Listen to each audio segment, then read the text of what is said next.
Good morning, students. This is Amitabh Ghosh from Great Mission Public School, Himmatpur block. And as you know, I'm your computer science teacher. Yesterday, I gave you brief introduction about your topic. I hope you may have some idea whatever I gave you in your video lecture and a short clip. So we will continue all the topic that we have in this particular chapter in detail, and in the coming videos I'm going to show you practical view of solving each and every problem. So please stay tuned with my videos. Okay, thank you. So student, we are in a second day of your chapter number 3, manipulating images using GIMP. Yesterday, as it was first day, I gave you brief idea about GIMP. That is, it is a free software developed by Free Software Foundation from GNU's group under General Public License, also known as GPL. So it is an image editing tool using different type of graphic effects and layers. So today we will discuss more in detail, and in today's topic I will cover up the interface and the parts of GIMP window. So as I said, GIMP is a graphics editing tool and it comes freely. You do not have to pay anything to use this software. Different features are there.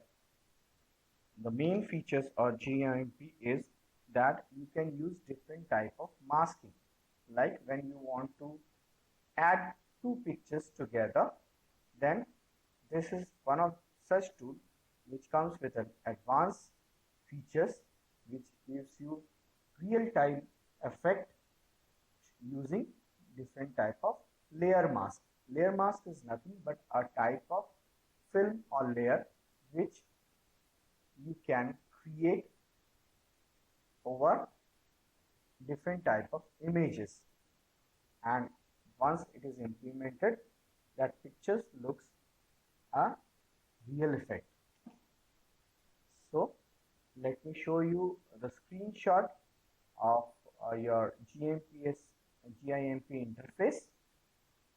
So here is your GIMP window, and these are the parts that I have named it for you to have a clear view. So if you check the center of the screen where image windows is written, this is the main board where you can create GIMP page. It is also known as artboard. When you create a new file, this particular screen changes to white color board, also known as artboard. And the top left corner, which is a vertical bar, is known as image title bar, which represent which software you are using. Here it shows GNU image manipulation program, which is also known as GIMP. And when you create a new file, a file name is showing at the top of this window where image title bar shows. Below that you will find menu bar, which has different type of tools options. This bar contains different type of menu commands like file, edit, select, view, images. These menu tabs has different features. So in the coming lecture sessions I'm going to show you all these. Do not worry. And on the left hand side you will find main toolbox. Now whenever you're working on GIMP software, you require different type of tools and you need a shortcut frame in order to go to menu bars each and every time whenever you have to work on it. This will consume more time. So in order to save your time, you have to create a shortcut box, also known as floating box, where your main toolbox reflects. I will show you today itself how to bring this toolbox. Below that, you will have some more options like a different type of toolbox, like you have a regular tool, pencil tool, then bucket tool. So different type of buckets have different type of colors, gradients. Uh, when you use pencil tool, it reflects the thinness and thickness of the point of pencil tool. Then you have brush tool. All these tools have some more advanced features which is available in tools option. On right hand side it says brush pattern fonts dialog. Now whenever you write something or draw something in GIMP, you have to use brush tool, which is the most common tool in GIMP. So different type of brush you have to use depending on your drawing.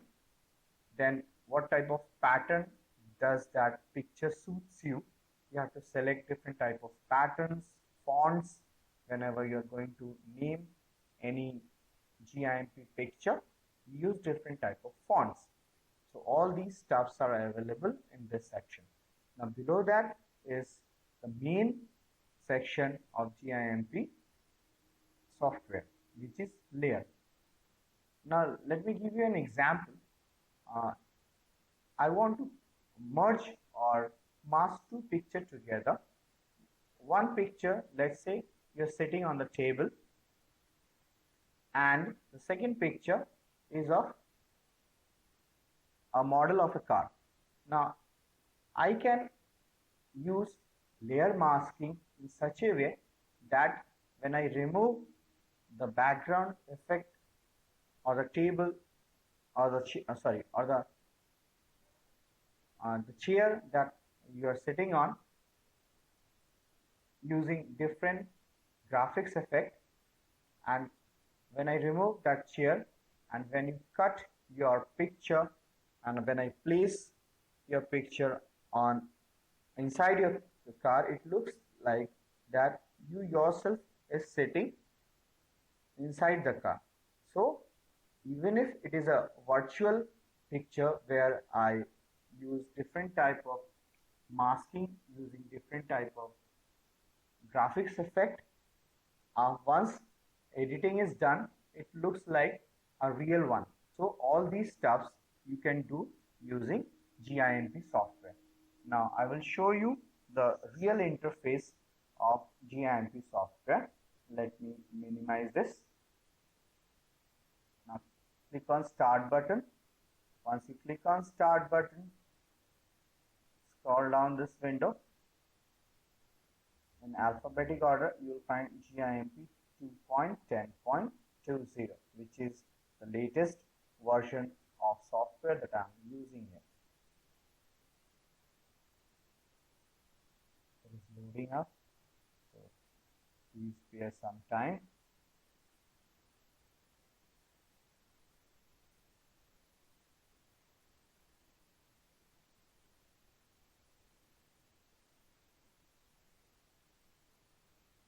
Depending on the configuration of your system, it loads different type of system files.